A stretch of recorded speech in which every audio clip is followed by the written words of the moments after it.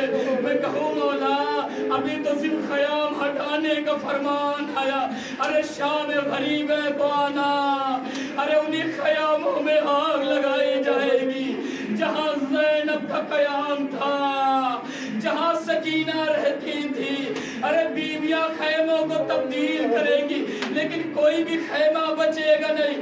صحرا میں علی کی بیٹی کھڑی ہوگی، آواز دے رہی ہوگی، اے بھیا عباس میں آگ لگ گئی، زینب کے سر سے چادر چھین گئی۔ انا للہ و انا الیہ راجعون۔ معبود سے بات